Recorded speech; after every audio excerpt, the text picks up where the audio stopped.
Hi guys, நான் உங்க நிலா.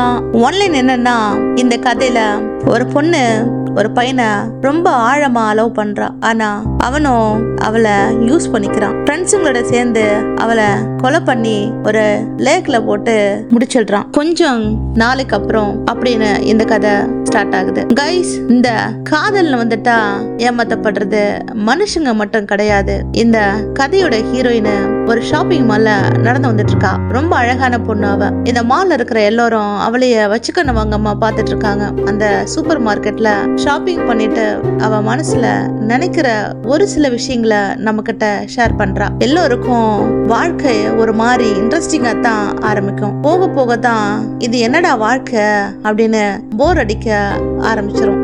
இப்படி மாறி போகும்போது தான் திடீர்னு ஒரு நாள் அவளுக்கு வயிற்றுல பட்டாம்பூச்சி பறக்க ஆரம்பிச்சுது. அப்படி பறக்க ஆரம்பிச்ச தருணம் வேற ஒண்ணு இல்லைங்க. இந்த விஷயத்த மென்ஷன் பண்றேன்னா, விக்கி என்ற ஒரு பையனை ஜான்சி மால்ல வச்சு ஃபர்ஸ்ட் டைம் மீட் பண்றா. இந்த மாதிரி பட்டர்ஃப்ளை வாழ்க்கையில 2 தடவை அவளுக்கு நடந்திருக்குன்னு சொல்றா. இந்த மால்ல வச்சு பார்த்தது அவளுக்கு ஃபர்ஸ்ட் டைமா பட்டர்ஃப்ளை பறக்குது. அவளுக்கு செகண்ட் டைம் அவனை கொல்லும் போது அப்படின்னு இந்த ஜான்சி பொண்ணு இந்த இடத்துல இருந்து இந்த கதை கட் ஆகுது. கட் பண்ணா விக்கிய மீட் பண்ண அந்த அழகான விஷயத்த நினைச்சு பார்த்துக்கிட்டு ஒரு லாங் ட்ரிப் போயிட்டு இருக்காங்க 2 பேரும். அவளோட கண்ணை பார்த்தாலே தெரியுது விக்கிய அவ எவ்வளவு லவ் பண்றான்னு. விக்கியும் ஜான்சி என்ன சொன்னாலும் அவ சொன்னதை இவன் பண்ணுவான். இப்படியே பயங்கரமா லவ்ஸோட தன்னந்தனியா இருக்கிற கெஸ்ட் ஹவுஸ்க்கு வராங்க.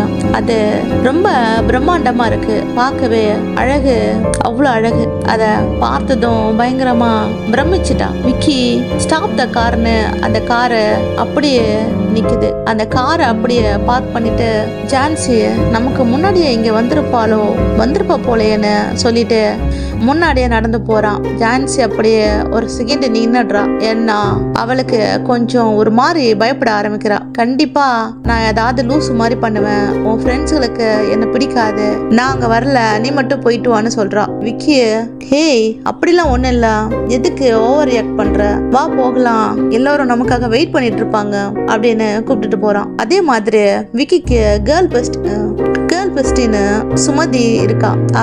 அவ பாய் ஃப்ரெண்ட மட்டும்தான் பேசுறா. இவங்க 2 பேரும் போகும்போது விக்கிய மட்டும்தான் வெல்கம் பண்றா. ஹக் பண்ணி இவ ஜான்சிய கண்டுக்க கூட கிடையாது. ஆல்ரெடி இவ வந்து பயத்துல இருந்தா, யாரும் பேச மாட்டான்ட்டு. அதே போல நடக்குது. அடே உள்ள போனா கிச்சன்ல அவன் ஃப்ரெண்டு நின்னுட்டு இருக்கான். இன்னொரு ஃப்ரெண்டு அவங்கிட்ட பேசிட்டு இருக்கான். உடனே மேல படிக்கட்டுல இருந்து டேவிட் இறங்கி வரான். அவன் தான் இந்த பங்களாவுடைய ஓனர். இவளை பார்த்ததும், ஹேய் கியூட்டி, செம்மையா இருக்கு அப்படின்னு சொல்லிட்டு இவளை பார்த்து பயங்கரமா புகழறான். இவன் பங்களா பயங்கரமா இருக்கு மச்சான் அப்படின்னு சொல்லிட்டு விக்கி சொன்னதும் அந்த டேவிட் சொல்றான், வர வழியில ஒரு லேக் பார்த்திருப்பியே, அதுவும் நம்மளோட தான் அப்படின்னு சொல்லிட்டு பயங்கரமா பீத்திக்கிறான். ஃப்ரெண்ட்ஸ்க்கு எல்லாரும் ஒருத்தருக்கு ஒருத்தர் இன்ட்ரோ பண்ணிக்கிறாங்க. அப்போ ஜான்சி விக்கிய எவ்வளவு லவ் பண்றா, எங்க மீட் பண்ணான்னு சொல்றா. உடனே விக்கியும் போதும் இதெல்லாம் முடிச்சுக்கலாம் அப்படின்னு நெளிய ஆரம்பிச்சுட்டான். முடிச்சுக்கோ, பேசினது போதுன்னு அப்படி எல்லோரும் சாப்பிட்டு தூங்க போறாங்க. அவங்க ரூமுக்கு விக்கியும் ஜான்சியும் அவங்க ரூமுக்கு கிளம்பிட்டாங்க. சந்தோஷமா இருந்துட்டு அவ ஆசையா பேசிட்டு தூங்கலான்னு பார்த்தா விக்கி போதும் தூங்குன்னு சொல்லி மிரட்டுறான். உடனே அமைதியா தூங்கிட்டாங்க. அவ காலையில சீக்கிரமா எழுந்திருச்சு கிளம்பிருந்தா. அவன் நைட்டே நேத்து பேசிட்டு இருக்கும் போது எல்லாரும் ஃப்ரெண்ட்ஸ் எல்லாம் அந்த லேக்குக்கு போயிட்டு குளிக்கலாம், ஜாலியா என்ஜாய் பண்ணலாம் அப்படின்னு சொல்லிட்டு பேசியிருந்தாங்க. இவன் விக்கியும் பயங்கரமா பில்டப் பண்ணியிருந்தான், அங்க போலாம், அதை பண்ணலாம், இதை பண்ணலான்ட்டு. ஆனா இன்னைக்கு என்னவோ தெரியல, அவன் லேட்டா தான் எந்திரிச்சு வந்தான். இன்னும் மத்த ஃப்ரெண்ட்ஸ் எல்லாம் எந்திரிச்சு வரவே இல்லை. இவனை பார்த்துதான் ஓடி போயிட்டு ஹக் பண்ணிட்டு, வா நம்ம லேக்குக்கு போய் குளிக்கலாம் அப்படின்னு சொல்லிட்டு கூப்பிடுறா. அவன் அதெல்லாம் முடியாது, எனக்கு பயங்கரமா ஹெட்டேக்கா இருக்கு, நான் வரல, நீ மட்டும் போயிட்டு வான்னு சொல்றான். அவளுக்கோ முகமெல்லாம் வாடிடுச்சு. என்னடா எல்லாரும் அங்க போயிருப்பாங்க, நீ வரலன்னு சொன்னா எப்படி அப்படின்னா, இல்ல எனக்கு ஒரு மாதிரி இருக்கு, நீ மட்டும் போயிட்டு வா, நம்ம ஃப்ரெண்ட்ஸ் எல்லாம் நம்மள இன்வைட் பண்ணலாம் வந்திருக்கோம், நமக்காக தான் அவங்க வந்திருக்காங்க, ஸோ நம்ம 2 பேரும் போகலாம், என்ன நீ மட்டும் போயிட்டு வா அப்படின்னு அவளை மட்டும் தனியா அனுப்பி வைக்கிறான். அவளோ இவன் என்ன சொன்னாலும் செய்வா இவனுக்காக. அதனால வேற எதுவுமே சொல்லாம கிளம்பி போறா. இவன் ஒரு டேப் எடுத்து நோண்டிட்டு இருக்கான், எதையோ பண்ணிட்டு இருக்கான் அவளை அனுப்பிட்டு. இவன் அங்க போனதும் அந்த லேக்ல அந்த டேவிட் சாஞ்சி படுத்திருக்கான். போனதும் ஒரு மாதிரி குறுகுறுன்னு பாக்குறான். பார்த்தா எல்லா ஃப்ரெண்ட்ஸ் அங்கதான் இருப்பான்னு சொல்லிட்டு பார்த்தா ஒருத்தரையும் காணும். இவன் மட்டும் தான் இருக்கான். அவன் பாக்குற பார்வை சரியில்லை. சரி போயிடலான்னு சொல்லிட்டு பார்த்தா அதுக்குள்ள அவன் எனக்கு கொஞ்சம் லோஷன் அப்ளை பண்றியா அப்படின்னு சொல்லிட்டு கேக்குறான். இவளுக்கும் கண்ணுல தண்ணி வருது. இப்படி வந்து மாட்டிக்கிட்டேமே தனியா அப்படின்னுட்டு. ஆனா வேற வழி இல்ல, யோசிக்கிறா. நம்ம தங்கி இருக்கிறது அவங்க வீட்டுலதான். சோ அவனை எதுவும் பகச்சிக்க முடியாது. சரி நம்ம அவன் சொல்றதை செஞ்சிடலாம் அப்படின்ட்டு அவனுக்கு கிரீம் அப்ளை பண்றா. அப்பதான் அவன் பக்குன்னு இடுப்பு பிடிக்கிறான். இடுப்பு பிடிச்சி அவகிட்ட தப்பா நடக்கிறான். தப்பா நடக்கும்போது அங்க வச்சிருந்த ஃப்ரூட்ஸ் வெட்ட வச்சிருந்த கத்தி எடுத்து அவனை கொன்னு போட்டுட்டு அங்க இருந்து நடந்து வரா. இங்க வீட்டுக்குள்ள வந்து ரத்த கலரியா நிக்கிறா கத்தியோட. நான் அவனை கொன்னுட்டேன், அவன் என்கிட்ட தப்பா நடந்துக்க பார்த்தான், நான் எந்த தப்பும் பண்ணல அப்படின்னு சொல்லிட்டு இங்க வந்து அழுகுறா. இவளுக்கு சப்போர்ட் பண்ணுவாங்க ஃப்ரெண்ட்ஸ் எல்லாம் சொல்லிட்டு பார்த்தா இவளை விக்கி புரிஞ்சுப்பான்னு பார்த்தா புரிஞ்சுக்கவே இல்லை. உடனே அதுக்கு மாறாக போலீஸ் ஸ்டேஷனுக்கு கால் பண்ணி இங்க ஒரு கொலை விழுந்துடுச்சு, வந்து அரெஸ்ட் பண்ணுங்க, இங்கதான் இருக்கா அப்படின்னு சொல்லிட்டு அவன் அட்ரஸ் சொல்றான். அவளுக்கு நெஞ்சு வெடிச்சிருச்சு. என்ன பண்றதுன்னு தெரியல. பயங்கரமா ஓன்னு அழுக ஆரம்பிக்கிறா. உடனே ஃப்ரெண்ட்ஸ் எல்லாரும் சேர்ந்து அவளை கையை காலை எல்லாத்தையும் கட்டி சேர்ல போட்டு கட்டி போட்டு வைக்கிறாங்க. அவன் விக்கி அவ ஃப்ரெண்டு கேர்ள் ஃப்ரெண்டு கிட்ட சுமதி கிட்ட பேச ஆரம்பிக்கிறான். இவ்வளவு நாளா கேர்ள் பெஸ்டின்னு மட்டும்தான் சொல்லி வச்சிருந்தாங்க. 2 பேரும் அப்படிதான் பேசிக்கிட்டாங்க. ஆனா இன்னைக்கு ஜான்சிய கட்டி போட்டதுக்கு அப்புறம் அவன் பேச்சு வேற மாதிரி இருந்துச்சு. இவளை ஷட் டவுன் பண்ணிடலாம், இவளை விட்டு வைக்க கூடாது, போதும் அவ வந்த வேலை முடிஞ்சிருச்சுன்னு அவன் வந்து பேச ஆரம்பிக்கிறான். இவளுக்கும் ஒரு மாதிரி ஆகுது. என்னது ஷட் டவுன் ஆடியன்ட்டு அழுகிறா பயங்கரமா. நான் எந்த தப்பு பண்ணல, என்ன போலீஸ் எல்லாம் ஒப்படைக்காத, நான் இங்கேயே இருந்துக்கிறேன் அப்படின்னு. ஆனா நீ ரோபோட்டு உன்னை ப்ரோக்ராம் பண்ணதே அவனை போயிட்டு கொலை பண்றதுதான். நாங்க தப்பிக்க முடியாது. ஸோ நீ பண்ணா ரோபோட் தானே அப்படின்னு சொல்லிட்டு கேஸ் வந்து பெருசாகாது. ஸோ நாங்க எஸ்கேப் ஆகலான்னு சொல்லிட்டு பேசிக்கிறாங்க. அந்த டேவிட் ஒன்னும் ரொம்ப நல்லவெல்லாம் கிடையாது. அவன் ஒரு மாஃபியா கூட சேர்ந்தவன். அவன் மில்லியன் கணக்கில் பணத்தை வச்சிருக்கான் வீட்டில். அவனை கொன்னுட்டு அந்த பணத்தை இவங்க அடிச்சுட்டு போறதுதான் இவங்க பிளானு. இவன் எப்படி ஜான்சி கிட்ட வந்துட்டு ரோபோ வந்து கிரியேட் பண்ணி அதுவும் கூட எப்படி இவன் குடும்பம் நடத்தினானோ, லவ் பண்றேன் அப்படி இப்படின்னுட்டு, அதே போல அந்த சுமதியோ அந்த டேவிட் கூட ஒன்று முன்னா க்ளோஸ் ஆகி அவங்ககிட்ட அந்த அவன் வச்சிருந்த பாஸ்வேர்டு என்னென்ன சீக்ரெட் வச்சிருந்தானோ எல்லாத்தையும் கண்டுபிடிச்சு இப்போ அவனையும் வந்து கொன்னுட்டு எந்த ஒரு இதுவுமே இல்லாம அந்த பணத்தை எடுத்துட்டு போயிட்டு இவங்க 2 பேரும் சேர்ந்து வாழதான் இவங்க பிளான். ஸோ அதே மாதிரி பேசிட்டு இருக்காங்க. அப்போ அந்த கிச்சன்ல வேலை பார்த்துருந்தாலையா சார்ஜ், அவன் ஃப்ரெண்டு 2 பேரும் லவ் பண்றாங்க போல, பசங்களும். ஸோ அவனுங்க 2 பேரும் கொஞ்சிட்டு இருக்கானுங்க. நீங்க அடிக்கிறது சரி, நீங்க கொலை பண்ணீங்க, நீங்க பணத்தை அடிக்கிறீங்க, எங்களை எதுக்குடா இதுக்குள்ள கூட்டு வந்தீங்க, நாங்க என்ன தப்பு பண்ணோம் அப்படின்னு சொல்லிட்டு அவனும் 2 பேரும் கத்துறானுங்க.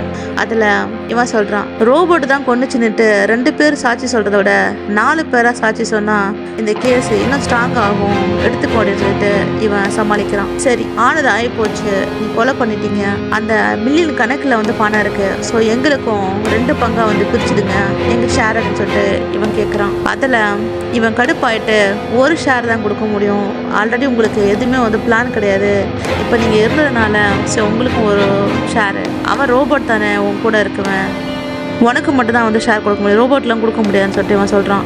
அவனுக்கு மனசே உடஞ்சி போயிடுது. இவ்வளோ நாளாக அவன் ரோபோட்டுன்னு தெரியாமல் இருந்துச்சு. எப்படி ஜான்சி வந்து ரோபோட்டுன்னு தெரியாமல் அவன் இருந்தாலோ அதே போல் இவனும் ரோபோட்டுன்னு தெரியாமல் அவன் கூட ரிலேஷன்ஷிப்பில் இருந்தான். இப்போ அதுக்கு தெரிஞ்ச உடனே பயங்கரமாக அழுவ ஆரம்பிச்சிட்டான். இவன் சமாதானப்படுத்துகிறான் அவன் ஃப்ரெண்டு, நான் உன்னை ரொம்ப லவ் பண்ணுறேன், நான் குண்டா இருக்கிறதுனாலே என்னை யாரும் லவ் பண்ண மாட்டாங்க, என்கிட்ட யாரும் பேச மாட்டாங்க, எனக்கு கேர்ள் ஃப்ரெண்ட்ஸில் யாரும் கிடையாது, ஸோ நான் உன்னைத்தான் லவ் பண்ணுறேன், உன்னைத்தான் எனக்கு பிடிச்சிருக்கு, உன்னை விட்டுலாம் போக மாட்டேன். அவனுக்கு லவ் கிடையாது, அவன் காரியத்தை சாதிச்சுக்கிட்டு அந்த பொண்ணை டிஸ்போஸ் பண்ண பார்க்குறான். நான் அப்படி கிடையாது, எனக்கு நீ ரொம்ப ரொம்ப இம்பார்ட்டண்ட்டு, நீ நானும் லாங் லைஃப் வந்துட்டு வாழணும் அப்படின்னு சொல்லிட்டு இவன் பயங்கரமாக டைலாக்காக பேசுகிறான். அப்போது அந்த டைமு இவளை கட்டி போட்டு வச்சிருந்தாங்க இல்லையா, இவங்க பேசிட்டு இருக்கும்போது அவ எந்த கத்தியால கொலை பண்ணிட்டு அந்த கத்தியை வந்து இங்க டேபிள் வச்சிருந்தாலோ அதை கொஞ்சம் கொஞ்சமா நவந்து போயிட்டு அந்த சேரோடவே அந்த டேபிள் அந்த கத்தி எடுத்து இவ கையில இருக்கிற கட்டை அவுக்க ஆரம்பிக்கிறா. இவங்க அதெல்லாம் கவனிக்காம கதை பேசிட்டு இருக்காங்க. கட்டி தானே வச்சிருக்கோம், இவ இப்படி தப்பிச்சு போவானேட்டு. அதுக்கப்புறம் அந்த கட்டெல்லாம் அழுத்துட்டு அந்த டேபிள் மலர்ந்த அந்த விக்கியோட மொபைல் எடுத்துட்டு அவ எஸ்கேப் ஆயிடுறா. அவ என்னதான் ரோபோட்னு நினைச்சு அழுகிறா. ஆனா அவளுக்கு ஃபீலிங்ஸ் எல்லாம் இருக்கு. மனுஷன் போல ஃபீலிங்ஸ் எல்லாம் வச்சுதான் அந்த ரோபோட்டை ரெடி பண்ணிருக்காங்க. அவ கஷ்டப்பட்டா பெயின் என்னன்னு தெரியும் அவளுக்கு. நெருப்புனா சுடும், வலின்னா வலிக்கும் அப்படின்னு அவளுக்கு எல்லாம் தெரியுற மாதிரிதான் அந்த ரோபோட்டை டிசைன் பண்ணியிருக்காங்க. அவளுக்கு அவ ரோபோட்ன்றது அவளால ஏத்துக்க முடியல. அவ ரோபோட் தான் சொல்லிட்டு செக் பண்றதுக்கு அவ அழுது ஒரு மாதிரி பயங்கரமா இது பண்ணிட்டு இருக்கும் போது உடனே இவன் ஒரு கொஸ்டினை கேட்கறான், டைம் என்ன அப்படின்ட்டு. உடனே அவ அழுவுறதை விட்டுட்டு அந்த டைம் சொல்ல ஆரம்பிக்கிறா. அப்பதான் அவளுக்கே புரியுது, நம்ம அழுதுட்டு இருக்கும்போது இப்ப அவன் கேட்ட கொஸ்டினுக்கு உடனே வந்து ஆன்சர் பண்றோம், அது ஏன்னு கூட நம்ம யோசிக்கல அப்படின்ட்டு அவளுக்கு புரிய ஆரம்பிச்சிருச்சு நம்ம ரோபோட் தான்ட்டு. ஆனாலும் அவளால ஏத்துக்க முடியல. அந்த போன் எடுத்துட்டு போயிட்டு தனியா போன ஓடுறா, எங்கேயாச்சும் தப்பிச்சு போயிடலாம் அப்படின்ட்டு. ஆனா ரோட்ல நின்று லிப்ட் கேக்குறா. ஒருத்தரும் அவளை ஏத்துக்க மாட்டாங்க. ஏன்னா அவ ட்ரெஸ் ஃபுல்லா ரத்த கரையா இருக்கு.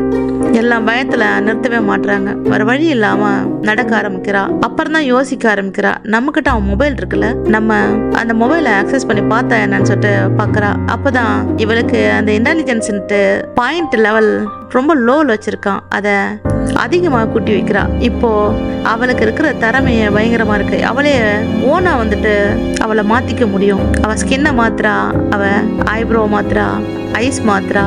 அதுக்கப்புறம் அவ அழுதெல்லாம் போதும், இனிமே நமக்கான வாழ்க்கையை நம்ம வாழலான்னுட்டு முடிவெடுக்கிறா. இவனை இதுக்கு மேல சும்மா விடக்கூடாது, இங்க இருந்தா இவங்க பண்ண எல்லாத்தையும் நம்ம மேல மாட்டி வச்சிருவோம்னு சொல்லிட்டு எஸ்கேப் ஆகலான்னு சொல்லிட்டு முடிவு பண்றா. ஆனா அவ எவ்வளவு ஓடினாலும் அவளால முடியல அந்த இடத்த விட்டு போறதுக்கு. இவங்க ஒரு பக்கம் அவளை தேட ஆரம்பிச்சிட்டாங்க. அவளும் இங்கேருந்து போகணும்னா ஒரே வழி, அந்த கார் இருக்குல்ல, ஆட்டோமேட்டிக் டோரு, ஆட்டோமேட்டிக் காரு, அவன் வாய்ஸ் மட்டும் இருந்தா போதும் அந்த காரை எடுத்துட்டு போயிடலாம். அந்த காரை போயிட்டு போன்ல இருந்து பாஸ்வேர்டு போட்டு அன்லாக் பண்றா. இவ ஏறி உட்காண்டதும், ஆனா இவ்வளவு தூரம் பண்ண அவளுக்கு அவன் வாய்ஸ் மட்டும் கேஷ் பண்ண மறந்துட்டா. வேற வழி கிடையாது, இருக்கே அவளுக்கு தான் பவரு. ஸோ அதையும் போயிட்டு வாய்ஸ் சேஞ்ச் பண்ணி அவன் வாய்ஸ்ல பேசுறா. அதுக்குள்ள இவன் தேடிட்டு அந்த கார் கிட்ட வந்துட்டான். இவ பண்றத பார்த்துட்டு, நான் தான் உன்னை குறைச்சு மதிப்பிட்டுட்டேன், உனக்கு இவ்வளோ வேலை செய்யுது, இவ்வளோ திறமை இருக்கா அப்படின்னு சொல்லிட்டு அவனே ஒரு நிமிஷம்